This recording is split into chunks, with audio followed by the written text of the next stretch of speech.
Hello students, मैं Mezmin Siddiqui and I welcome to you back on your online lecture series. So last lecture में हमने start किया था chapter 4 that is human development, जिसमें हमने पढ़ा growth और development के बारे में. Now आज के lecture में हम जानेंगे कि सबसे पहले what is development, next 4 pillars of human development, how to measure human development and approaches of human development. So आज का लेक्चर स्टार्ट करते हैं. सबसे पहले हम जानेंगे what is human development. So human development is the pattern of change in human capabilities that begins at conception and continuous through out the life span. implies orderly change. Generally, the rate of change is more rapid during early than later years of life. Both because changes in the body are less rapid the older one gets, and because with increasing age, people tend to establish more stable routines of living. Is progressive, involves differentiation and accumulation. Pattern of development is complex. आज का topic में हमारा main point एक ये है कि what is 4 pillars of human development. मानव विकास के 4 मुख्य स्तंभ क्या हैं. तो सबसे पहले हम जानेंगे कि वो 4 पिलर्स या 4 स्तंभ कौन से हैं जो ह्यूमन डेवलपमेंट के लिए ज़रूरी है या आवश्यक है. सो नंबर 1 है, सबसे पहला है हमारा इक्विटी यानी कि समता. Equity refers to making equal access to opportunities available to everybody.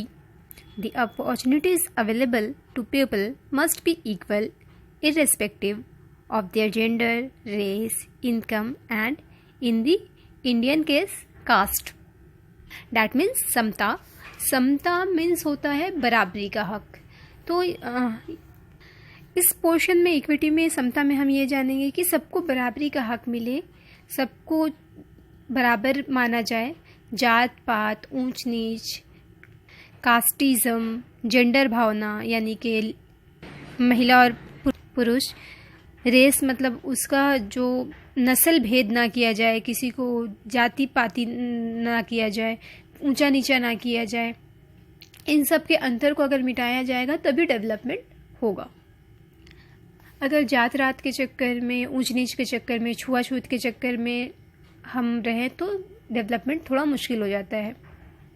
Suppose एक पर्सन जो है बहुत एजुकेटेड है, बहुत अच्छा है, बहुत कैपेबल है, बट हम उसको जज कर रहे हैं उसके कास्ट के अकॉर्डिंग या उसके रेस के अकॉर्डिंग कि वो काला है या वो गोरा है या वो दिस जाति का है, दैट जाति का है. उसके अकॉर्डिंग अगर उसको जज करेंगे तो उसकी कैपेबिलिटी यूज़ नहीं कर पाएंगे, हम पीछे रह जाएंगे. क्यों हम पीछे इसलिए रह जाएंगे कि हम जात रात के चक्कर में पड़े हुए हैं, ना कि उनकी कैपेबिलिटीज़ को देखा जा रहा है, वो कितना टैलेंटेड है. हमारे लिए वो मैटर करता है, ना कि वो कौन सी जात या कौन सी धर्म या कौन सी रेसेस का है, ये मैटर करता है.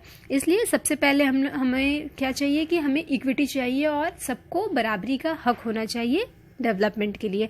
This is a first pillar of human development. Now हम बढ़ते हैं सेकंड की ओर. तो सेकंड है हमारा सस्टेनेबिलिटी यानी कि सतत पोषणीयता. सस्टेनेबल का मतलब तो हम सब जानते ही हैं. Sustainability means continuity in the availability of opportunities to have sustainable human development. Each generation must have the some opportunities, all environmental, financial, and human resources must be used keeping in mind the future. Misuse of any these resources will lead to fewer opportunities for future generation. यानी कि सतत पोषणीयता या sustainability जो है वो हम लोगों को इसलिए ज़रूरी है कि हम जो भी चीज़ें अभी के दौर में यूज़ कर रहे हैं हम उसको आने वाली जनरेशन के लिए रिजर्व कर सकें. अदरवाइज़ क्या होगा कि हम सारी चीज़ों को अभी खपत करके ख़त्म कर देते हैं तो आने वाली जनरेशन के लिए बहुत सी चीज़ें ऐसी हैं जो नहीं बचेंगी. लाइक हम एग्जांपल सबसे पहले देखते हैं ना फ्रेश वाटर का. जो पूरी दुनिया में हमारा पीने लायक पानी है वो 1% है। तो हम अगर उसको सेव नहीं करेंगे तो जो आने वाली जनरेशन होगी तो शायद उस तक वो चीज़ें ना पहुंच पाए। बहुत सारे रिसोर्सेज ऐसे हैं लाइक कोल, पेट्रोलियम एक्सेट्रा, जो आज के लिए तो हमारे लिए तो बहुत है, हम अभी आराम से इस्तेमाल कर सकते हैं, लेकिन अगर उसका प्रिजर्वेशन या बचाव रख रखाव नहीं करेंगे तो आने वाली जनरेशन को शायद उसकी सुविधाएं नहीं मिल सके, तो फिर डेवलपमेंट मुश्किल हो जाएगा। क्योंकि सारी चीज़ों की ज़रूरत हमें है, लेकिन अगर हमें ज़रूरत के मुताबिक जो चीज़ें हैं वो ना मिले तो फिर डेवलपमेंट वहाँ स्टॉप हो जाता है, रुक जाता है। इसलिए sustainability is the second most important point of pillars of human development. Next is productivity. Productivity here means human labor productivity or productivity in terms of human work. Such a productivity must be constantly enriched by building capabilities in people. Ultimately, it is people who are the real wealth of nations. Therefore, efforts to increase their knowledge or provide better health facilities ultimately leads to better work efficiency. यहाँ पर productivity या उत्पादकता जिसे कहते हैं उसका अर्थ ये है कि मानव श्रम या ह्यूमन लेबर जिसे कहा गया, मानव श्रम से है मतलब सबको कैपेबल होना चाहिए। सपोज एक इंसान अगर कैपेबल है, पढ़ा लिखा है, तो उसका फ़र्ज़ हो जाता है कि वो अपने पास जो भी नॉलेज है या टैलेंट है उसको आने वाले लोगों तक भी पहुँचाए। मतलब एक के पास अगर है तो वो और 4 लोगों तक अपनी कैपेबिलिटीज़ बढ़ाए, ताकि हम सब पढ़ लिख सकते हैं, या सबके पास अगर कोई एक गुण है या नॉलेज है तो वो सब तक पहुंचेगा, तो ज़्यादा ग्रो अप होने के चांसेस बढ़ जाते हैं। Like I am very educated, लेकिन मैं अपना एजुकेशन किसी के साथ शेयर नहीं करूँगी तो उससे किसी को फ़ायदा नहीं होगा, सिर्फ मुझको भी आई थिंक नहीं होगा। लेकिन अगर मैं अपना नॉलेज सबको शेयर करती हूँ और उनसे कुछ फ़ायदा होता है, वो अपने नॉलेज फिर किसी को शेयर करेंगे, तो इससे क्या होता है कि वो ग्रुप्स बढ़ता जाता है। लाइक मुझे एक काम आता है, वो मैं किसी और को सिखाई, तो जहाँ मैं अकेले कमा रही हूँ साथ में अब 2 लोग कमाएंगे, वो और किसी को सिखाएगा तो वो भी कैपेबल होगा, वो भी कमा सकता है, वो भी कुछ कर सकता है। तो क्या है कि यहाँ उत्पादकता बढ़ाने का मतलब है कि श्रम को बढ़ावा देने से, मतलब अगर किसी को कोई टैलेंट है तो वो सबको सिखाए, सबको एक टैलेंट सीखेगा, तो यहाँ पर श्रम बढ़ेगा, उत्पादकता बढ़ेगी, जिसका फ़ायदा डेवलपमेंट में होगा। This is a third pillars of human development. Now next is empowerment, यानी कि सशक्तिकरण। Empowerment means to have the power to make choices. Such powers come from increasing freedom and capability. Good governance and people-oriented policies are required to empower people. The empowerment of socially and economically disadvantaged group is of special importance. Empowerment या सशक्तिकरण ये एक ऐसा word है जिसको हम हमेशा सुनते आए हैं, जानते हैं कि ये क्या है। सशक्तिकरण या एम्पावरमेंट मीन्स होता ही ये है कि हर इंसान या हर ह्यूमन बींग्स अपने पैरों पे खड़ा हो, वो किसी के ऊपर डिपेंड ना हो, सशक्त हो। अक्सर ये मुद्दा विमेन एम्पावरमेंट, चाइल्ड एम्पावरमेंट, ये सारी चीज़ें बहुत अक्सर सुनने में आती है। तो एम्पावरमेंट का मीनिंग ही ये हुआ कि सबको सशक्त किया जाए, सबको मजबूत किया जाए और हर कोई अपने आप खड़ा हो, किसी के ऊपर डिपेंड ना हो। तो क्या होगा, डेवलपमेंट बढ़ेगा। मान लो एक फैमिली में एक आदमी कमाता है और 5 लोग जो है वो उसके ऊपर डिपेंड है पीपल ने, तो वहाँ पर डेवलपमेंट नहीं होगा।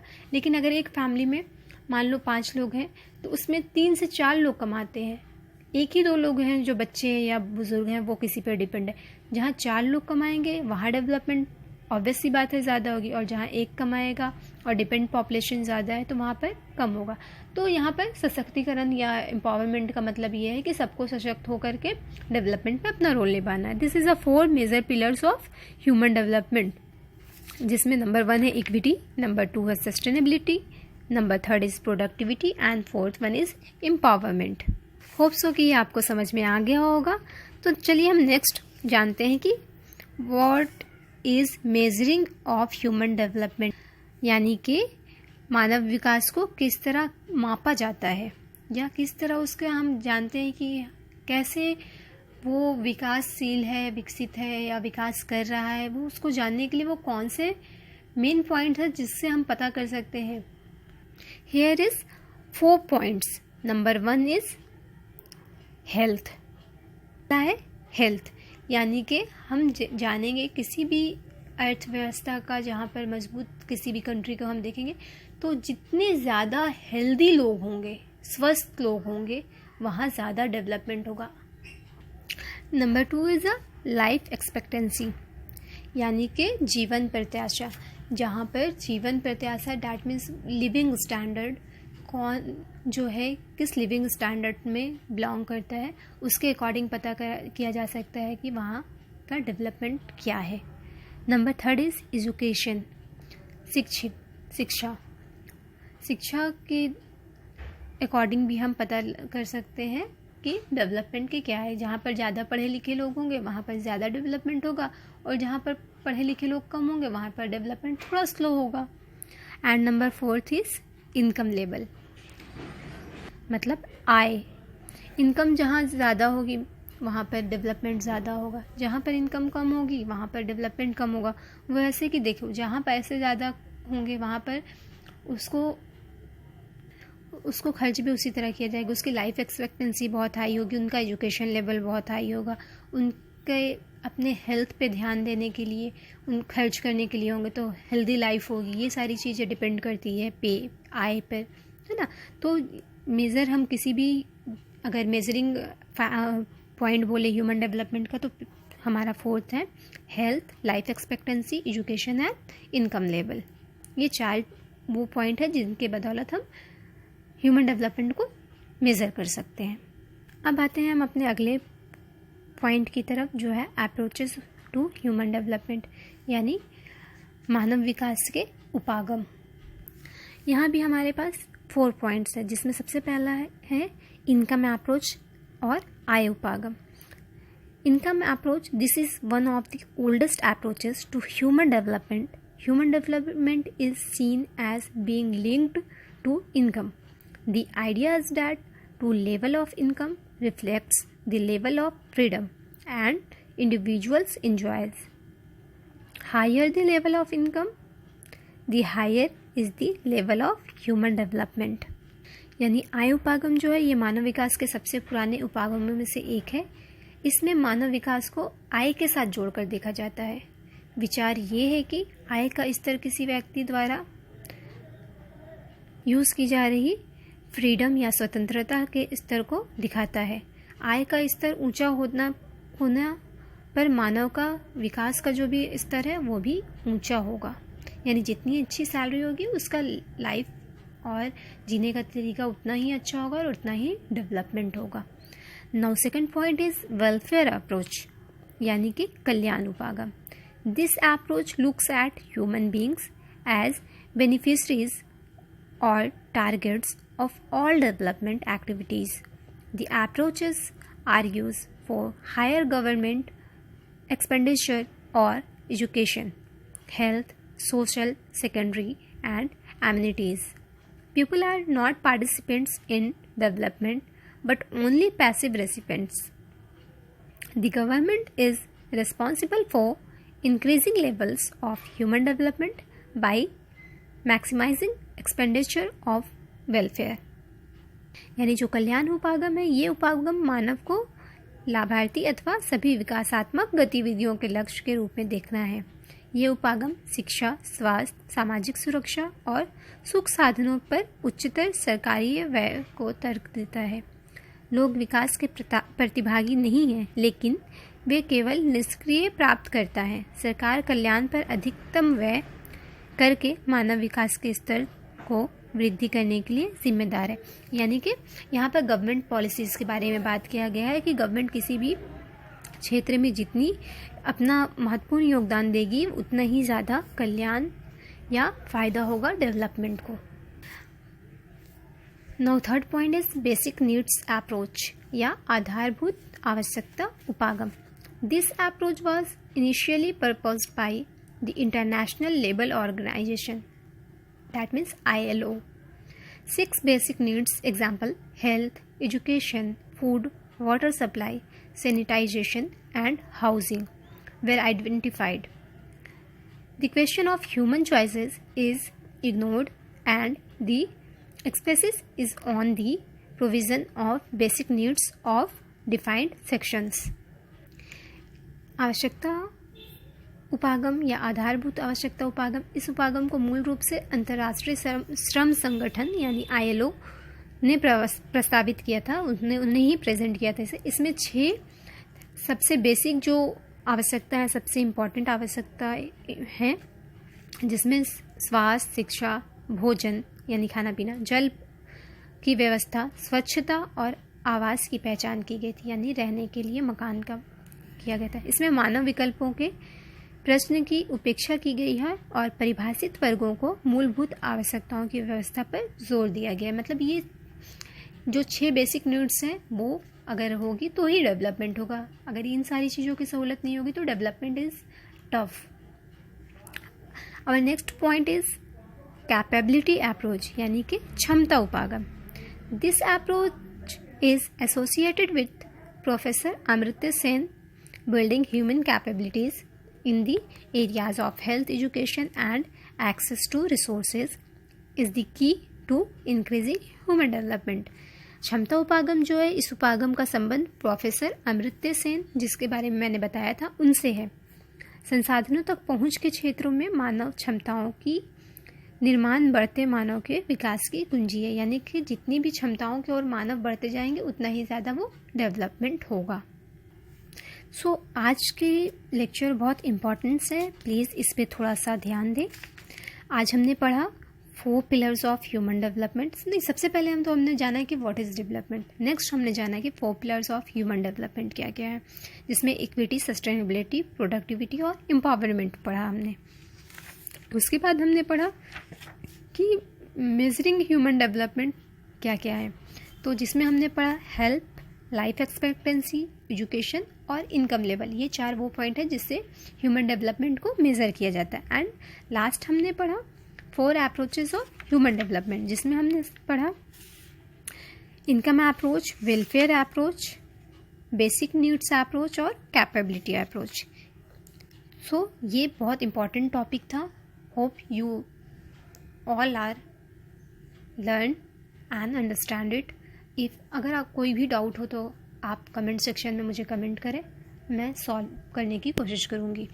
इससे जुड़ा question answer next video lecture में अवेलेबल होगा। आज के वीडियो लेक्चर के लिए इतना ही। Thank you.